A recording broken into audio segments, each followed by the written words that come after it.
Ainda está muita gente, uma boa tarde, está muita gente a chegar ainda. Temos aqui já um número significativo de participantes, que é muito bom. É um prazer receber-vos. E para não demorar mais, mas dando aqui algum tempo da chegada de mais participantes,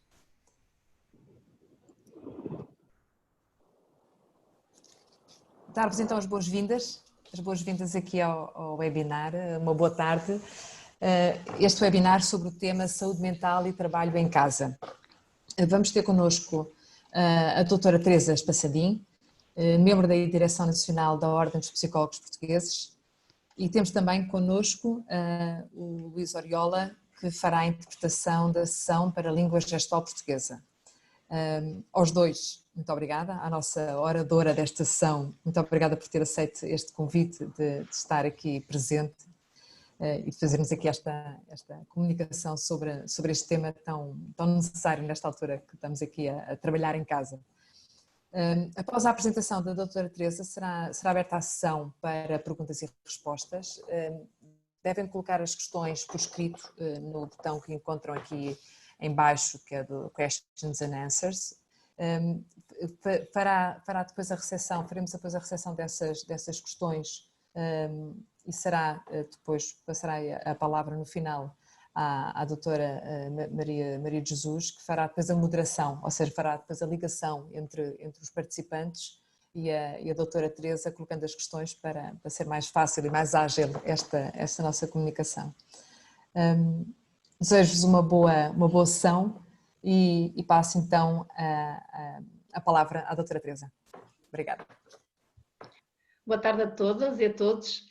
Agradeço o convite que foi endereçado pelo INA, a Ordem dos Psicólogos Portugueses, para a dinamização deste webinar e centrado nas questões da saúde mental e psicológica e em relação ao trabalho, em particular ao trabalho a partir de casa, que o contexto da pandemia catalisou.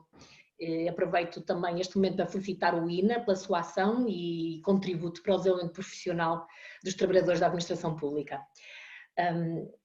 Muito bem, o nosso webinar, estou aqui a tentar passá-lo, que vai estar focado enquanto objetivos na relação entre o trabalho e a saúde psicológica. Que relação é esta? Quais são as características de um local de trabalho saudável e de que forma é que podemos promover a saúde psicológica, tanto ao nível individual como das equipas e das organizações. Então começaria por fazer aqui uma breve contextualização e dizer que as organizações já enfrentam grandes desafios no que diz respeito à saúde psicológica e aos riscos psicossociais no trabalho. E esta realidade agudizar-se-á no momento presente, nomeadamente no que diz respeito aos problemas como, por exemplo, a gestão do stress. Partilho alguns dados sobre a saúde mental no nosso país que julgo importante mencionar. 1 em cada 5 portugueses tem um problema de saúde mental, um problema de saúde psicológica, e isto é cerca de 23% da população portuguesa, isto independentemente da situação de pandemia. A prevalência de perturbações de ansiedade é de 16,6% e de depressão é de 7,9% no total das doenças mentais no nosso país. A atual pandemia levou a profundas mudanças de vida, na vida das pessoas e das instituições em todo o mundo. Todas as mudanças que estão a ocorrer no cotidiano de cada cidadão, enfim, motivados pelas exigências, pela necessidade de confinamento, de evitamento do contacto social, trazem profundos desafios e novos desafios e preocupações. Estes desafios e preocupações não se limitam apenas à segurança física e económica, mas também a problemas de saúde psicológica e mental e os desafios à adaptação a estes mesmos problemas que as mudanças acarretam. Estamos por dentro deste cenário que um grande foco na limitação da propagação do vírus, do garantir equipamentos médicos e de serviços de saúde às populações, a promoção de pesquisas para tratamentos e vacinas, mas também apoiar o emprego os negócios, a economia, e por isso também ainda mais nesta fase, mas também pensarmos de que forma é que isto também afeta a mobilidade das pessoas, mas sobretudo aqui as dimensões das interações sociais e da vida em família e também o combate à desinformação. Os efeitos da pandemia por Covid-19 serão múltiplos e profundos e as consequências para a saúde psicológica dos cidadãos vão ter um lugar de destaque. Quer a população geral, quer grupos específicos, como os profissionais de saúde, por exemplo, quer a população com problemas de saúde mental e psicológica pré-existentes, estão vulneráveis aos efeitos adversos e estes podem ser exacerbados pelo medo, por sentimentos de angústia, o isolamento e o distanciamento social. Isto já é sabido.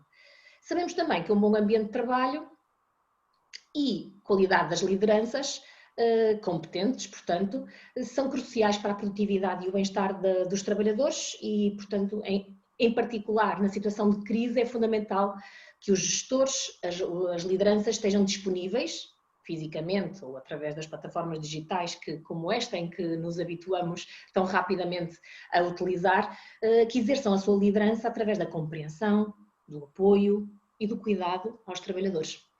Os trabalhadores são os principais e os melhores aliados das organizações.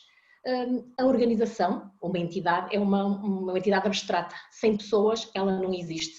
E muitas vezes parece que também os processos de trabalho fazem esquecer as pessoas, como se só apenas os equipamentos é que fossem fundamentais para a realização do trabalho. As condições em que as pessoas se encontram a realizar o trabalho são absolutamente críticas, sempre antes e depois da Covid, para a persecução dos objetivos e da missão das instituições.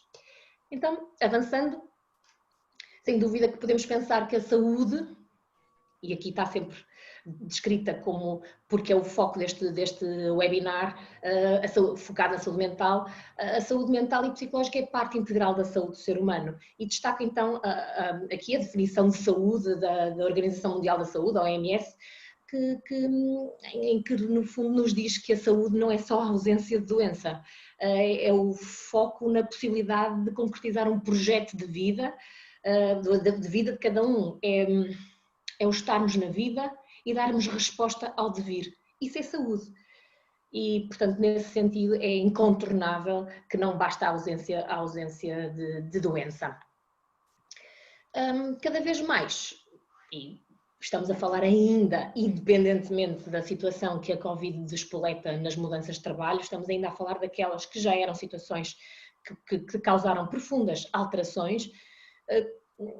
Cada vez mais as condições de vida das pessoas não são influenciadas apenas pela segurança e pela saúde nos locais de trabalho, quando a saúde tantas vezes é considerada apenas na dimensão física, mas também pela saúde mental e psicológica, por fatores psicossociais, que eu vou contribuir para que este termo fique mais claro, que são como as relações interpessoais ou a organização do trabalho, por exemplo. As mudanças ocorridas no mundo do trabalho estão realmente marcadas por transformações socioeconómicas, o aumento do desemprego e do subemprego, o aumento da incerteza e da instabilidade laboral, os contratos precários, o aumento da carga e do ritmo de trabalho, a insegurança causada também pela imprevisibilidade das mudanças na reestruturação das organizações, entre muitos outros, e estão associadas exatamente ao aumento dos riscos psicossociais com forte impacto na saúde física e mental dos trabalhadores das diferentes organizações. Então, neste sentido, enquanto os riscos para a saúde física associados às más condições de trabalho estão cada vez mais controlados e são cada vez melhor geridos, os riscos psicossociais, como a ansiedade, depressão, burnout e problemas de saúde psicológica, traduzem-se atualmente num conjunto de consequências muito nefastas, mas não só para a organização, mas como para o trabalhador e para a sociedade, com a respectiva consequência em termos da sustentabilidade dos sistemas. Portanto, estamos a falar de uma situação situações que, não sendo geridas, são causadas no ambiente de trabalho, afetam a própria organização, afetam o indivíduo e afetam a sociedade como um todo. Podemos ver então que os riscos psicossociais no trabalho, e fazendo aqui o paralelismo em todos os nossos contextos físicos de trabalho, que não o deste que agora que estamos em casa, vemos inúmeras situações em que a segurança física foi acautelada, como os sinais obrigatórios de sinalização de saída, os degraus que têm barras antiaderentes para que as pessoas evitem escorregar e haja quedas e, portanto, esses acidentes de trabalho. Todas as situações as pessoas que utilizam proteção individual, como botas específicas, capacetes em barras laterais de proteção, tudo isto foi um caminho que alguns se recordarão que parecia ficção científica nos anos 80, mas fizemos este caminho e hoje é sem dúvida o tipo de trabalho porque se alterou. Estamos muito mais no trabalho no setor terciário do que no setor primário e secundário, onde estas questões mais se colocam. Então os riscos psicossociais são sobretudo afetados essencialmente por estas dimensões relacionadas por um lado com as tarefas laborais, e o que é que são exemplo? Quando a carga de trabalho é superior à capacidade que aquele trabalhador ou aquele colaborador consegue ou pode realizar, mas também quando é inferior, ou seja, quando aquela pessoa tem uma carga de trabalho muito abaixo da sua capacidade e do seu potencial. Isto também é um risco psicossocial. A falta de autonomia e de controle das tarefas é um fator de risco. Ou um grau muitíssimo elevado de automatização das tarefas e tarefas que não têm, ou que são perigosas por outro lado, ou que são repetitivas e sem significado por outras. Estes são exemplos daquelas os riscos causados pela categoria de tarefas laborais. Depois temos aquelas que têm a ver com a organização do trabalho, a maneira como o trabalho está organizado. Podemos pensar desde os horários de trabalho contínuos e excessivos, com poucos momentos de pausa, ou no caso... Estamos a falar de horários superiores a 8 horas e com isto isto está tão presente no nosso pensamento quando pensamos nos profissionais de saúde que hoje estão na linha da frente da batalha da Covid, de como isto é um risco daquilo que é a natureza do seu trabalho. Horários por turnos por si só é um fator de risco para as pessoas, principalmente porque não terem o devido tempo de descanso entre os momentos de trabalho. Mas também se colocam aqui exigências superiores das lideranças, exigências contraditórias. Isto são alguns aspectos que por vezes algumas organizações manifestam, e isto é um problema que tem que ver com como o trabalho está organizado. Mas relacionado com a estrutura, como a estrutura das entidades, das instituições de trabalho, quando há indefinição das funções e pouca clareza do papel de cada um, ou uma demasiada interdependência de funções dos trabalhadores, isto é problemático. Quando a comunicação interna naquela organização é limitada ou disfuncional e não permite que todos saibam daquilo que é necessário terem conhecimento acerca do seu trabalho e da organização como um todo. Os conflitos e a má relação entre os diferentes trabalhadores, dos diferentes departamentos, ou seja, não só em termos verticais numa estrutura hierárquica, mas também em termos horizontais naquilo que é a organização do clima no dia-a-dia de trabalho. Aqui há fatores críticos também que poderão ser mais evidentes para muitos de nós, que têm que ver com a falta de oportunidades de promoção e de desenvolvimento em termos profissionais, quando existe um baixo nível de recompensa ou de reconhecimento também. Existem poucos mecanismos que permitam isso. Estamos, mais uma vez, face a fatores de risco psicossocial. Mas depois existem outros fatores que não são propriamente deste tipo que mencionei, e que ainda se ampliam mais nestas circunstâncias e que têm que ver, por exemplo, com a incerteza acerca do futuro do posto de trabalho. Já antes existia esta incerteza quando pensamos em tudo o que tem que ver com a tecnologia, aquilo que tem que ver com a automatização de muitos processos de trabalho e, no fundo, muitas atividades. Poderão existir aqui algumas funções que poderão estar mais em risco. Essa incerteza acerca do futuro do posto de trabalho é algo que podemos todos perceber que o impacto que isto gera em termos da saúde mental daquele indivíduo, daquela equipa ou na organização. Um ambiente laboral de conflitos, e fatores que podem ser também, são muito falados, mas nem sempre devidamente acautelados, porque parece de alguma forma criar aqui toda uma nuance tão negativa que assusta, mas a verdade é que o assédio moral no trabalho, conhecido por mobbing, e a violência são também fatores de risco e que acontecem bem mais do que aquilo que se calhar imaginamos. A dificuldade em conciliar a vida pessoal e familiar com a vida profissional é sem dúvida um dos maiores riscos e que hoje teremos aqui mais espaço para dedicar, uma vez que tendo-se esbatido as fronteiras que o espaço físico antes ainda assim limitava, se tantas vezes já estávamos conscientes da dificuldade de desligar por causa daquilo que é a tecnologia e que faz este do papel de polícia bom, polícia mau, não é? Ajuda-nos a trabalhar e a sermos mais eficazes e a sermos globais, mas também cria aqui fatores complexos por não existir este direito a desligar, ou seja, não estar legislado.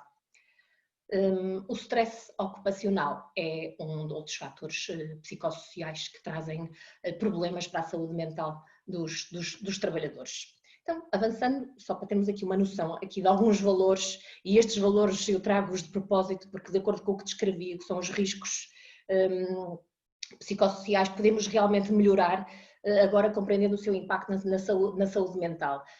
Referi-vos no início que 1 em cada 5 portugueses tem um problema de saúde mental e falei-vos da ansiedade e depressão, mas aqui em conjunto temos 22,5% sofre de estresse psicológico. Isto é inevitável que todas as organizações tenham pessoas que tenham algum tipo de problema. Na verdade, este tipo de problemas revela-se como na organização, para além daqueles fatores que vos referi anteriormente. Os principais efeitos adversos são estes. De um lado aquilo que diminui, do outro lado aquilo que aumenta.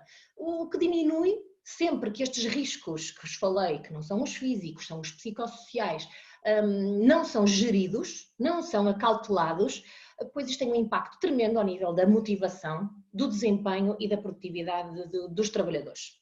Isto não é um pormenor.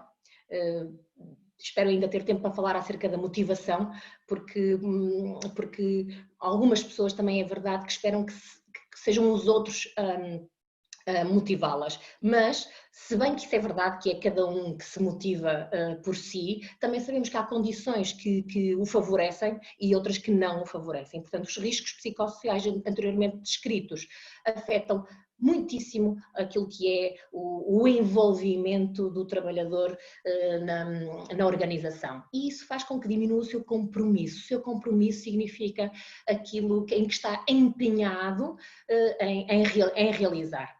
Depois, a satisfação, a redução dos níveis de satisfação faz com que, por si só, as pessoas fiquem menos tolerantes, fiquem mais focadas nos aspectos negativos e com tudo que isso, num espaço de tempo prolongado, poderá proporcionar, nomeadamente questões relacionadas com o sarcasmo e a ironia, que parecem ser sempre algo que o próprio pode controlar, mas que, na verdade, quando estamos debaixo de níveis destes de fatores prolongados, como eu disse, no tempo, torna-se muito complexo que seja unicamente o indivíduo a ser responsável e a regular as suas emoções. Temos também, por outro lado, uma redução crítica na diminuição da imagem e da reputação. Na verdade, quando deixamos de nos sentir orgulhosos da organização onde trabalhamos, quando sentimos que ela, de alguma forma, até nos faz mal porque não nos reconhece, porque é contraditória, enfim, isto prejudica a imagem e a reputação das entidades, das organizações onde trabalhamos. Por outro lado, temos aqui fatores que aumentam e aumentam de uma forma que é negativa. O aumento do absentismo, seja provocado por doença física como por doença mental. Estamos a falar também de um outro conceito que é o presentismo. Quando as pessoas não faltam ao trabalho, estão lá, mas não conseguem produzir aquilo que seria esperado delas por questões de natureza mental e psicológica. E mental e psicológica, recordo sempre, motivadas por aqueles fatores do trabalho, não por vulnerabilidades pessoais, eventualmente, que cada um sinta. Os custos, o aumento dos custos para a saúde. Pois se, fruto do stress que possa sentir, tenho mais dores de cabeça, tenha mais dores musculares variadas, ou tenha problemas gástricos que vão crescendo de intensidade e de gravidade, isto aumenta os custos. Sabemos que isto não se verifica só apenas na saúde ocupacional, ou seja, através da consulta e as baixas médicas e o que significa para todos nós e para o erário público o facto de alguém estar de baixa e não estar a produzir, mas também os custos relacionados também com o acesso a terapias farmacológicas e a internamentos. Os conflitos no trabalho são algo que também aumenta, na medida em que se eu estou lá, se eu encontro condições mínimas para estar presente, na verdade não estarei tão disponível quanto isso para gerir dentro de mim, ou terei menos espaço dentro de mim para, no fundo, encontrar aqui estratégias para superar problemas, quando tenho teorias sobre o porquê que determinadas coisas se passam daquela forma, tenho mais tendência a querer confirmá-las e, portanto, é mais difícil evitar os conflitos no trabalho. Por outro lado, os acidentes no trabalho também aumentam porque as pessoas estão com mais dificuldade de se concentrar, por exemplo, ou estão mais dominadas pelas emoções ditas negativas, e isso faz com que aumente o número de acidentes, até também por problemas de saúde física. A rotatividade aqui significa o número de entradas e saídas de uma organização, e podemos pensar também, isto também se passa na administração pública, dessa mesma forma, quando as pessoas não querem e arranjam forma de sair porque não estão bem naquele contexto, e tudo o que se perde de saber daquela pessoa, mas também o tempo que se perde no acolhimento e integração daquela pessoa que entretanto se foi embora. Ok, avançando, pomos isto em números, isto dito de outra forma, dependendo de quem nos está a ouvir, haverá algumas pessoas mais sensíveis a esta questão, mas ainda assim estes números são tremendos e por isso não deixo de os partilhar. A Ordem dos Psicólogos fez alguns cálculos relacionados partindo de alguns indicadores, e em Portugal a perda de produtividade devida conjuntamente ao absentismo e ao presentismo, motivados por stress e por problemas de saúde psicológica, portanto, estamos a falar do presentismo e absentismo motivados por estes problemas. Isto pode custar às empresas portuguesas, às organizações portuguesas, até 3,2 mil milhões de euros por ano. Isto há obras públicas que custaram muito menos do que este valor. Por outro lado, também se estimou que os trabalhadores portugueses faltem, devido ao stress e a problemas de saúde, 6,2 dias por ano no total ao trabalho. E o presentismo, referia, o estar no trabalho fisicamente, mas não conseguir produzir aquilo que era esperado, pode ir até 12,4 dias. Reparem o impacto que isto tem quando um só trabalhador pode, em média, faltar até 12,4 dias, pensando no conjunto total, por exemplo, de trabalhadores da administração pública, ou como isto impacta aquilo que é o tipo de resposta que se pode dar. Por outro lado, há um desconhecimento ainda muito, muito significativo que isto pode ser gerido, que isto pode ser prevenido, e aqueles que têm esta noção de que pode ser prevenido, talvez não tenham ainda o conhecimento das organizações de como devem fazer, ou seja, de como, através do desenho e implementação de certos tipos de programas custo-efetivos, isto pode gerar um retorno do investimento feito em prevenção e em gestão dos riscos psicossociais, que ascende a valores como esses que aqui partilho, de cerca de 1.000 milhões anual. Portanto, não estamos a falar de uma vez na vida. Portanto, é relevante fazermos e urgente fazermos estas medidas de prevenção, porque custa muito, muito mais dinheiro lidar com as perdas. E a evidência científica também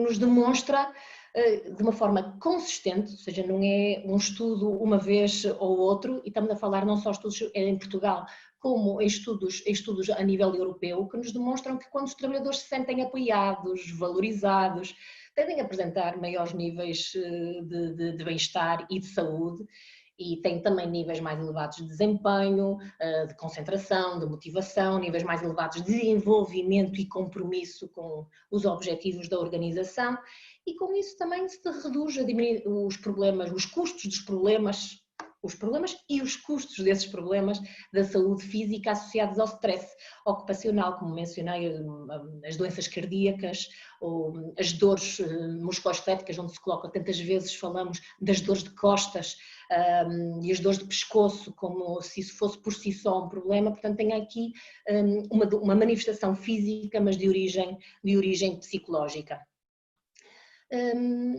É verdade este indicador, e é interessante que possam responsáveis de organizações perceber que este número é que a saúde organizacional está associada a um desempenho financeiro mais forte, cerca de 2,2 vezes superior à média. E podemos pensar que na administração pública, bom, a missão não é gerar o lucro, não é gerar um ganho, mas dar uma resposta aos cidadãos, mas na verdade isso tem que ser sustentável e, portanto, interessará também a todos aqueles que têm funções na administração pública enquanto dirigentes. Portanto, neste momento é fácil pensarmos, fácil direi eu, é a minha expectativa, que seja mais fácil pensar nas características de um local de trabalho saudável. E é claramente, como a Organização Mundial da Saúde assim define, que isto é aquele contexto de trabalho que envolve todos na construção dessas características, e não cabe somente a um determinado nível, só quem tem funções de gestão, mas também de todo cabe só ao trabalhador individual, portanto cabe a todos, empregadores, gestores e colaboradores. Pensando agora um bocadinho mais aprofundadamente naquilo que é as características deste local de trabalho saudável, nós estamos a falar mais uma vez, neste conjunto de categorias. Começando por aquilo que é o trabalho. O trabalho, então, remete-nos para como é que é a carga de trabalho, a distribuição da carga de trabalho. Nós não estamos a falar apenas do número de horas que formalmente, e destaco aqui, o formalmente se trabalha, é de que tipo de esforço é necessário imprimir para se conseguir desenvolver esse mesmo trabalho. E se esse trabalho está associado tanto às competências daquele trabalhador como à sua experiência. Isto não é indiferente. Depois, um local de trabalho saudável é também um local onde cada trabalhador é envolvido sistematicamente naquilo que é o planeamento da sua própria carga de trabalho. E relembro que há uns minutos atrás vos falei de como é importante aqui termos um nível elevado de autonomia e de controle sobre a natureza do nosso trabalho para nos sentirmos em equilíbrio. E é fácil não se esquecerem disto, porque um dos fatores que mais cria problemas de origem psicológica no contexto que estamos a viver é exatamente a incerteza, é o não conseguirmos controlar aquilo que que ao vírus, por exemplo, está a passar-se. E olhem o efeito que isto tem. Pois isto ficou mais nítido, mas existe já sempre, em alguns locais de trabalho, muita dificuldade em construir esses processos de autonomia.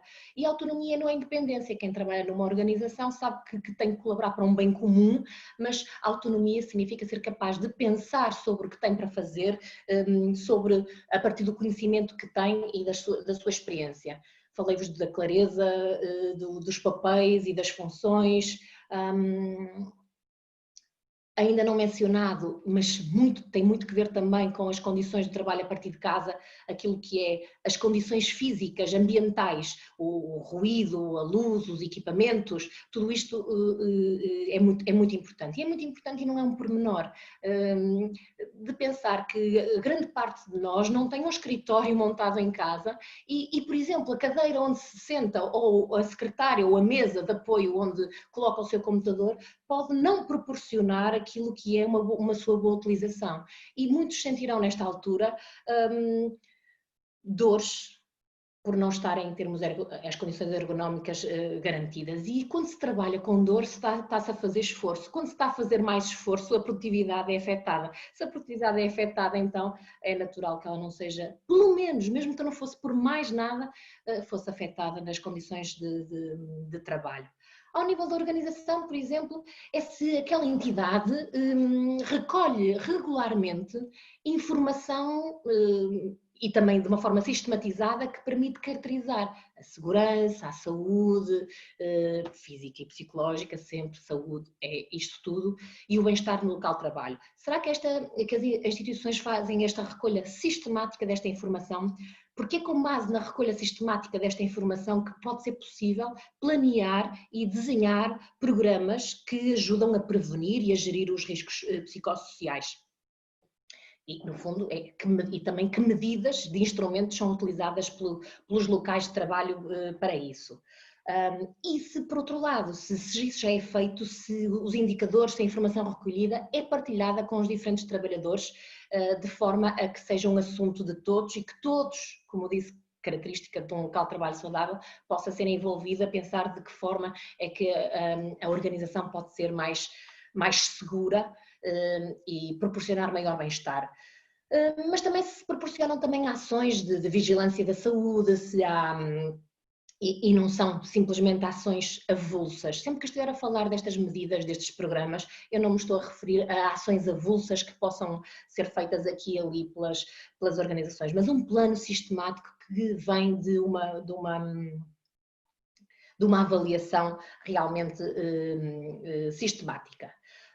Como é que é feita aquilo que é as formas de lidar com problemas de saúde psicológica, se as chefias e as lideranças têm informação a esse nível para saber lidar com aquilo que são momentos particularmente mais difíceis da sua condição de saúde que os trabalhadores possam estar a viver, se há uma política zero em relação a comportamentos abusivos e discriminatórios ou desadequados que podem proporcionar ou configurar situações de mobbing, ou seja, de assédio no local de trabalho, mas no fundo tudo que tem a ver com a discriminação em geral. Relativamente às relações interpessoais, podíamos só ver aqui alguns exemplos. São locais onde é encorajada a partilha de boas práticas dentro das equipas e interequipas. Estamos a falar dos processos de comunicação interna serem de qualidade, permitindo essa comunicação a ser entre todos os níveis hierárquicos e também se há um processo regular de feedback e de abertura e de transparência, isto proporciona bem-estar. E, por outro lado, estava aqui a tentar lembrar-me, se há realmente liberdade para os trabalhadores expressarem aquilo que são as suas preocupações e aquilo que são as suas opiniões. Um outro aspecto muitas vezes muito esquecido tem a ver com aquilo que refiro ao desenvolvimento pessoal e de carreira. Se existe esta possibilidade de crescer, de me desenvolver, de conseguir adquirir e aprofundar outras competências e aptidões, expandir o meu conhecimento, e isto tem muito que ver e está muito ligado com fatores como a motivação. Portanto, quando eu enquanto trabalhadora me sinto competente, eu vou me sentir mais motivada também para aprender, principalmente também se tiver condições para o poder fazer. É aqui também que entra o feedback e o reconhecimento, que pode ser formal ou informal, monetário, não monetário, do contributo de cada um para a organização.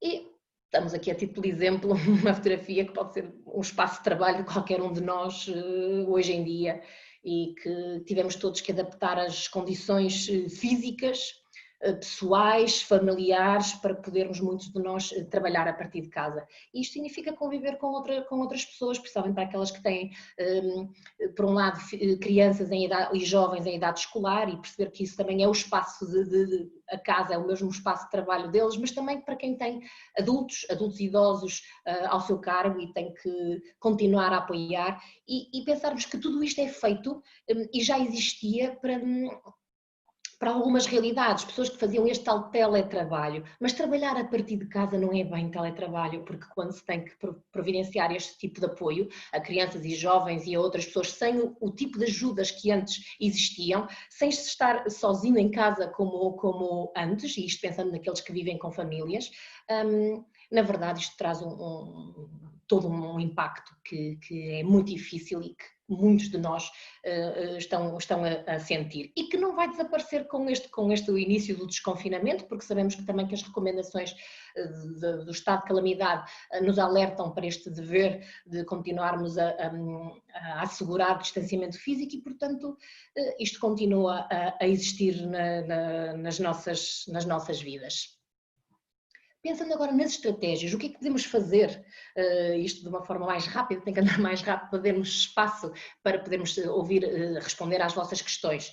Temos, por um lado, aquelas que têm que ver com o promover funções laborais e ambientes de trabalho positivos e no encontro daquilo que vos referi anteriormente, os indivíduos, as lideranças, os que têm responsáveis pela gestão, todos construírem aqui formas de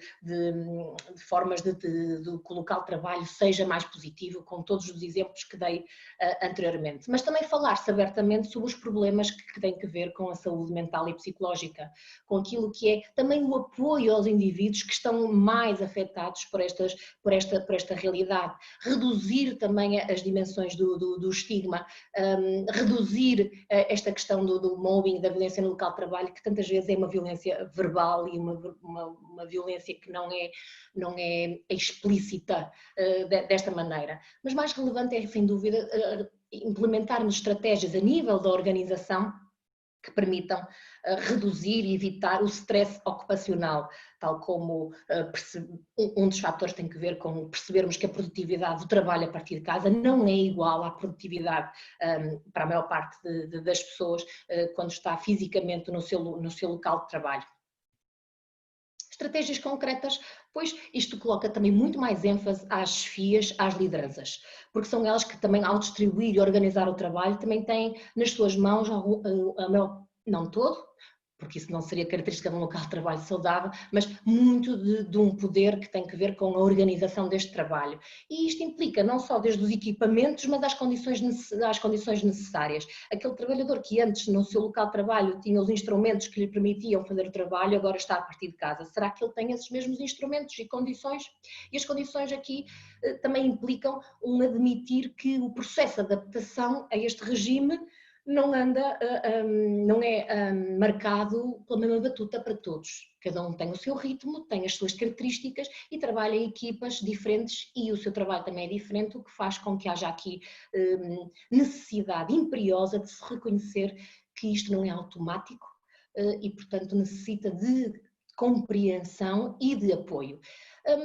E isso leva-nos a aceitar e compreender as mudanças na produtividade, implica também promover a adaptação, e isto implica uma comunicação muito próxima da parte das chefias junto das suas equipas E sem dúvida que se havia receio de que as pessoas fossem para casa, enfim, ver séries e andar de pijama todo dia e ignorar o trabalho, pois estão de olhos fechados e não veem toda a resposta que a administração pública foi capaz de dar. Portanto, é sinal que a autonomia é um fator favorável à produtividade para muitos, para aqueles que nas organizações que, enfim, se calhar exerciam maior controle ou o esforço era maior ao nível do controle. E isto faz com que o ser necessário haver mais comunicação, pois com certeza que terá que haver mais reuniões e isto não seja sinal de reunite, ou seja, reunir só porque sim, mas é importante perceber que o contacto visual com todos reduz-se e só se o fizermos desta forma é que permite o contacto entre diferentes trabalhadores. Para as pessoas, muito rapidamente e antes de passar a responder às vossas questões, portanto, é muito importante entender que a saúde no local de trabalho é, antes de mais, uma responsabilidade também das chefias e, portanto, a saúde mental e psicológica não é um problema dos indivíduos. Portanto, tem que ver com o ambiente de trabalho. E para o ambiente de trabalho contribuem todos. Vimos medidas a nível da organização, mas é importante vermos medidas que cada um de nós pode fazer. E isto passa, por exemplo, encontrarmos aqui algumas estratégias mais eficazes de planear o trabalho. Temos aqui, pode parecer já compreendido por todos esta questão dos objetivos SMART, eles serem específicos, mensuráveis, que sejam balizados no tempo, etc. Os objetivos SMART são o contrário de categorias vastas que eu possa saber em que é que consiste o meu trabalho. Isto é, o que é que eu quero atingir, o que é que eu posso atingir e quais as condições e recursos que eu tenho para esses mesmos objetivos. E, portanto, isto tem que ser naturalmente adaptado, ajustado à realidade que vivemos. Eu chamava aqui a vossa atenção aqui para uma das categorias que tem a ver com a definição de pausas e da adoção de medidas de autocuidado. Trabalhar a partir de casa com toda a gente nestas circunstâncias dentro de casa e não colocando da parte aqueles que vivem sozinhos, seja porque vivem sozinhos porque não têm outros elementos da família com eles, seja por aqueles cujos familiares não podem estar com eles devido às questões da pandemia ou porque são profissionais de saúde. É muito importante haver aqui um equilíbrio entre as necessidades pessoais e familiares. E quando é preciso dar suporte a filhos menores no estudo, o estudo e as aulas acontecem de dia, não acontecem à noite. Portanto, se aquela pessoa está a dar esse apoio aos seus filhos menores, pois com certeza que vai ser muito difícil fazer as horas de trabalho diurnas e, portanto, vai ser complicado haver uma chefia que não tenha atenção na distribuição do trabalho nessa equipa, quem é que tem filhos menores. Também é verdade que é uma grande oportunidade para muitos pais e mães perceberem o que é que significa apoiar os seus filhos no estudo, que não é necessariamente estarem a assistir com eles às aulas, nem andar atrás deles para fazerem os trabalhos. Mais uma vez, o desenvolvimento da autonomia aqui é muito importante. Destaco aqui a questão do combate ao estigma e à discriminação e de como também é importante o mantermos-nos informados. Aqui um dos fatores no início, na contextualização que mencionei, tinha a ver com a desinformação. E a ignorância e a desinformação são fatores que andam de mãos dadas aqui com a discriminação e com o estigma. E por isso também nas questões da saúde mental isto é ainda mais crítico. O desconhecimento, o medo faz com que as pessoas, enfim, tenham atitudes menos inclusivas no seu contexto de trabalho e também no seu contexto pessoal. Para finalizar, estratégias individuais, vou só chamar a atenção de algumas. É certo que terão acesso já a muitas delas, mas não deixe de chamar a atenção para as dimensões do sono, em primeiro lugar.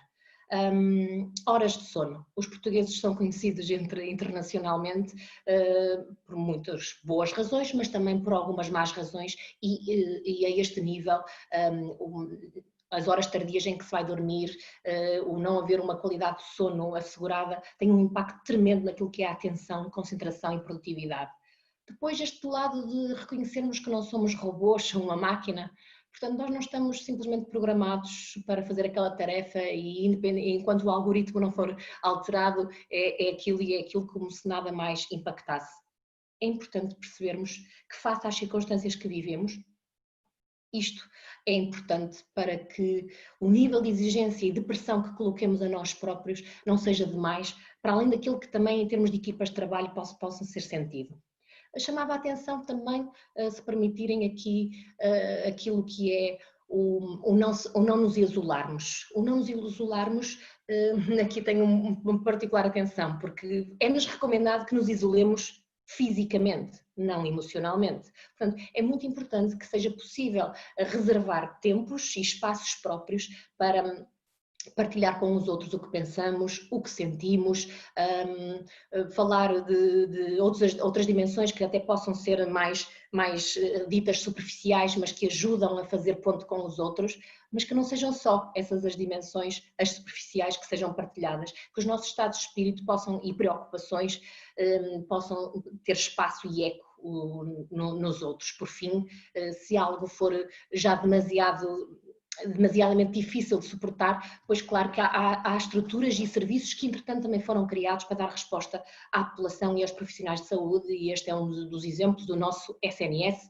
a linha de aconselhamento psicológico que está acessível para todos, 7 dias por semana, 24 horas. Deixo para a vossa consulta, se depois assim entenderem, aqui também alguns recursos, e destaco um que de certeza que devem ter tido acesso e que resulta de um trabalho colaborativo com uma equipa bem vasta da administração pública, que é o guia Casa Mais. Muitos destes recomendações poderão ser encontradas num guia bem mais amplo do que este webinar está aqui a focar, e que são uma excelente ajuda para encontrarmos aqui informação para aquelas dimensões todas que hoje, a propósito da saúde mental ser o tema do webinar, não focamos, mas que impactam o trabalho a partir de casa.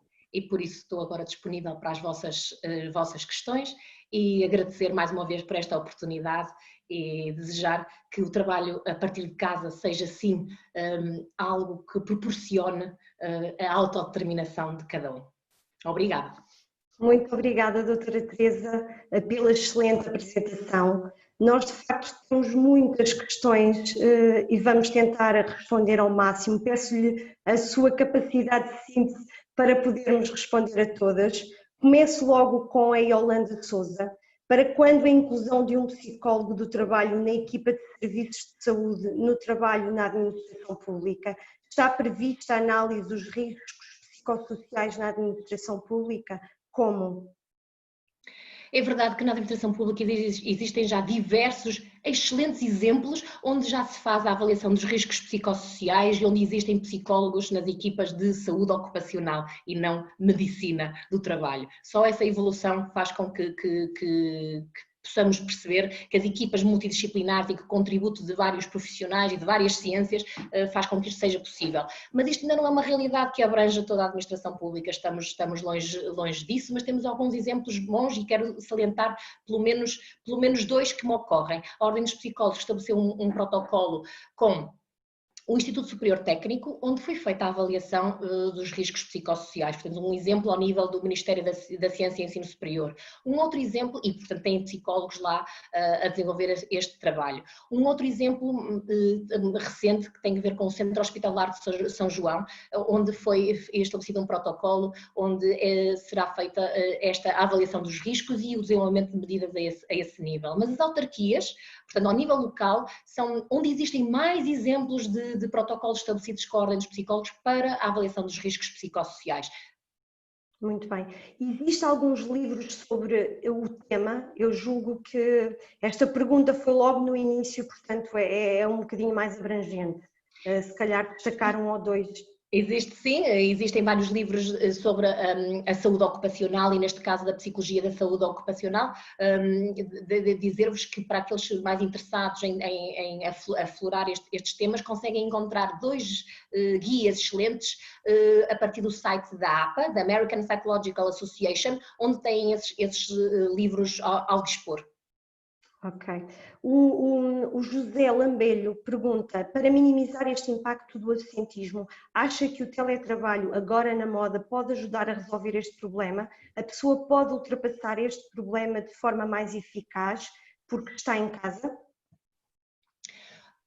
O teletrabalho, não necessariamente o trabalho a partir de casa, e, portanto, o trabalho a partir de casa nestas circunstâncias, mas o teletrabalho era já uma medida de flexibilização e de foco para conciliar vidas pessoais e vidas profissionais anteriormente. E neste caso a administração pública tem demonstrado que sim, que isto é possível. Portanto, se é possível realizar este trabalho, também é verdade que isto pode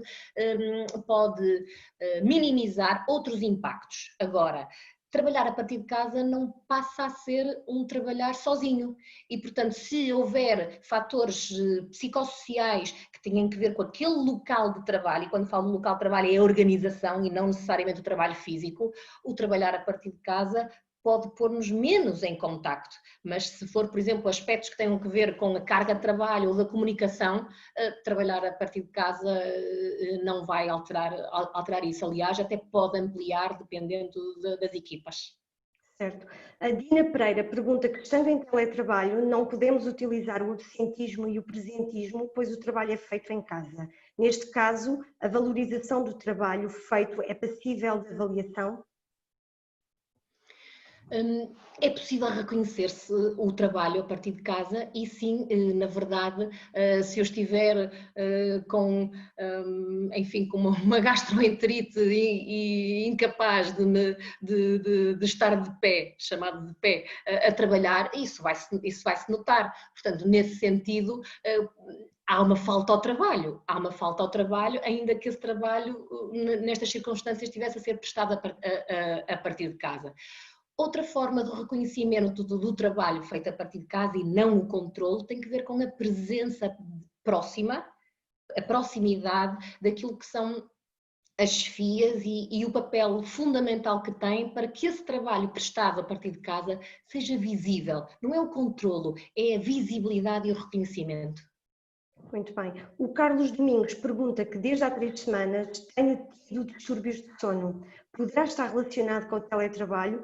Tanto adormeço às 21 para acordar às 3 da manhã, como estou até às 2 sem conseguir dormir. Existe algum modo de combater esta questão? A doutora Teresa falou destes distúrbios de sono. Sim, e destaquei por acaso, talvez não por acaso, mas perceber que é uma realidade que impacta muitas pessoas, a questão de alterações no sono. As alterações no sono são um dos sintomas, podem ser sintomas de alguns problemas, aos problemas de saúde, mas antes de se perceber se são problemas efetivos de saúde, começarmos por perceber que alguma disciplina e o estabelecimento de alguns limites é necessário serem implementados para que haja aqui condições para assegurar se aquela situação de alteração do sono é problemática e, portanto, nessa medida há algo comportamental que depende das pessoas e, mais uma vez, se eu tenho uma maior necessidade de ver televisão ou de ver séries pela noite dentro e com isso adormecer muito mais tarde, não é automático que no dia a seguir eu tenha as horas de sono devidas. Por outro lado, se eu estou mais angustiado, se até vou tendo muitos pensamentos ao longo do dia em relação à incerteza, em relação ao trabalho, se estou muito pressionado, isso altera os padrões de sono e, naturalmente, se houver aqui um continuar desses problemas, então é procurar ajuda profissional. Muito bem.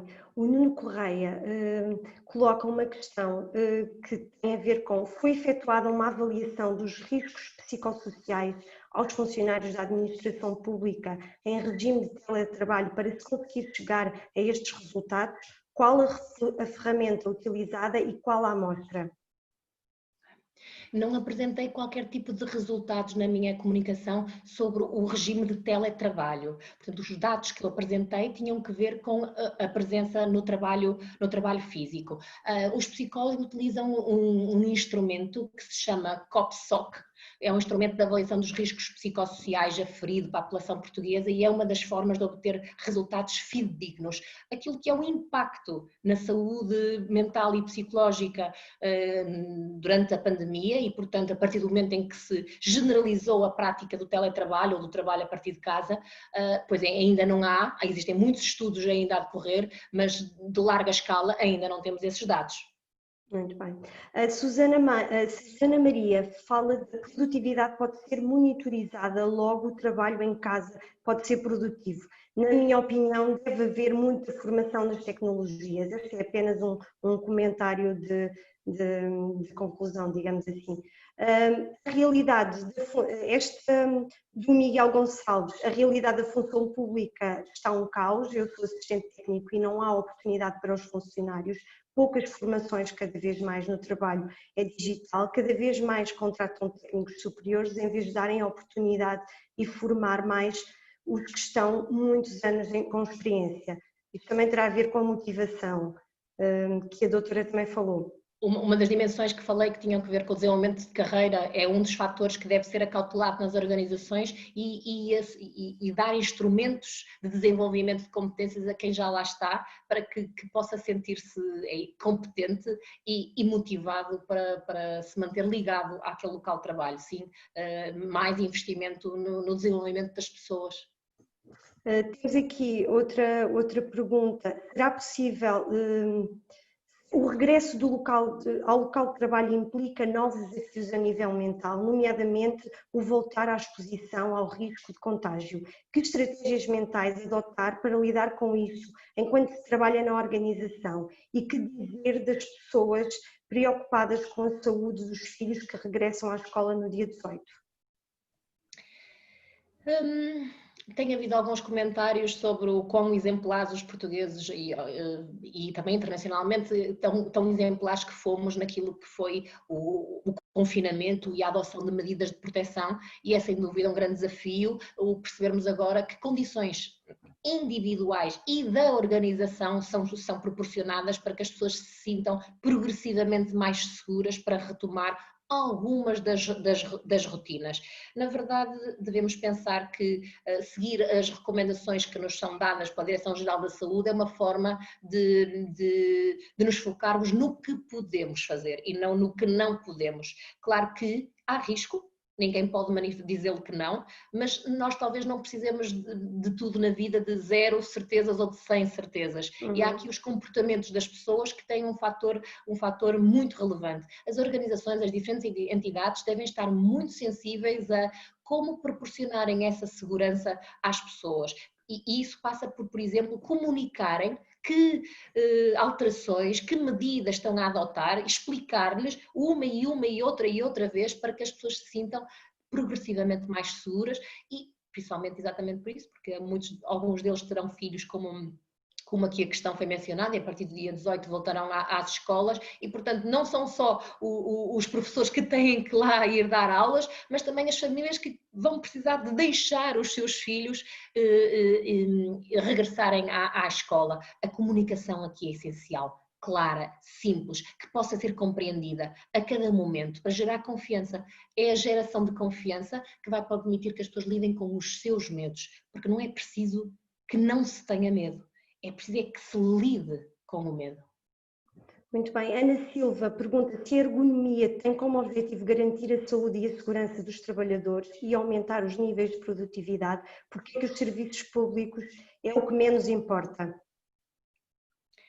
Bom, eu não sei se é o que menos importa, mas na verdade a administração pública é muito grande e muito diversa e, portanto, haverá experiências muito distintas dependendo do local onde se trabalha. Mas julgo que temos aqui a grande oportunidade também para a administração pública alterar aqui algum do seu foco, sabendo que com certeza, e de uma forma muito realista, não vivemos num país rico e nem nos países ricos os recursos são ilimitados.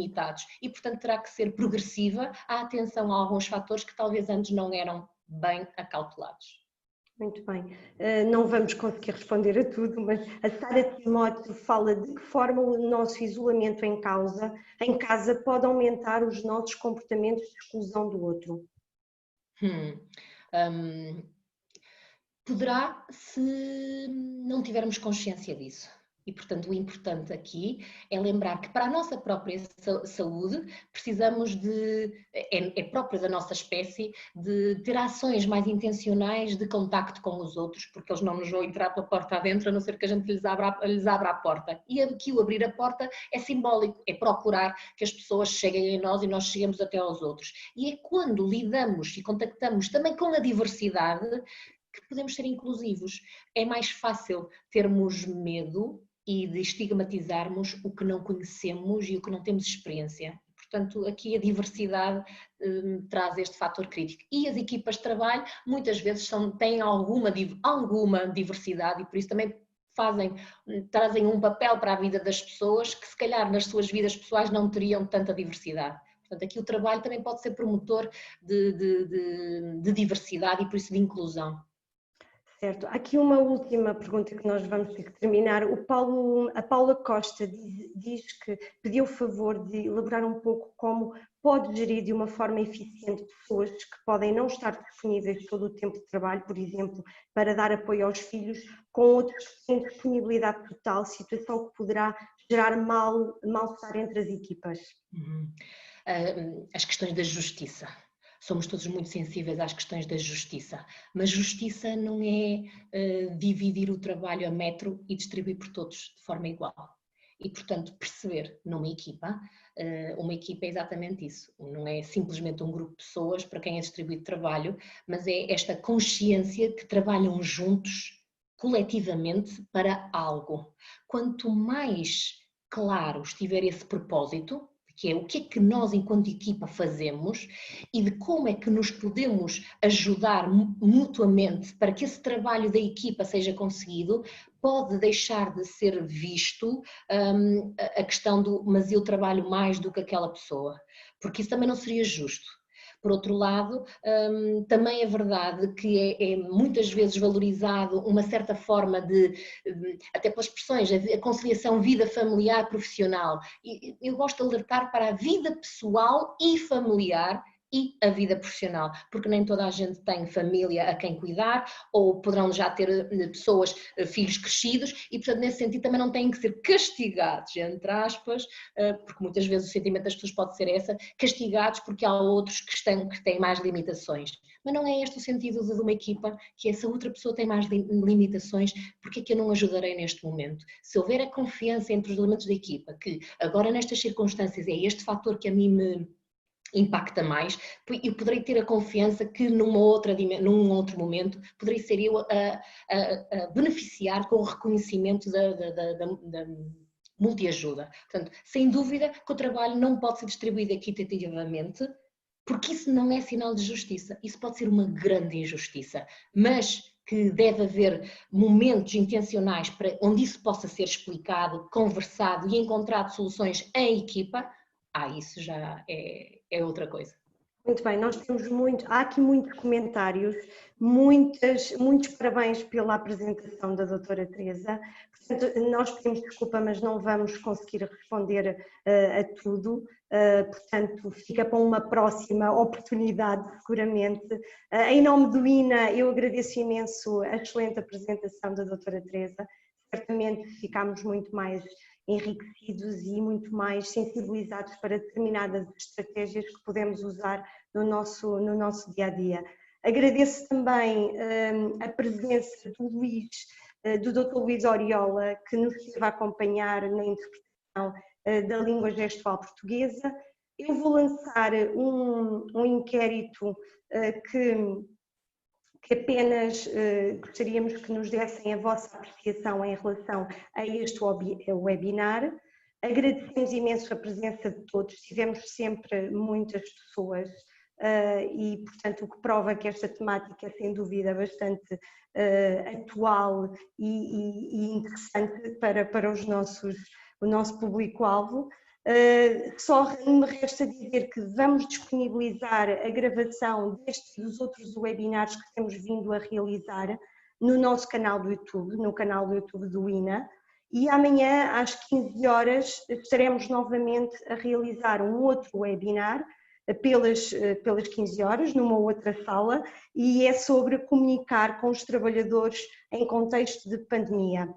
Agradeço a oportunidade de estarem connosco esta tarde e até uma próxima oportunidade.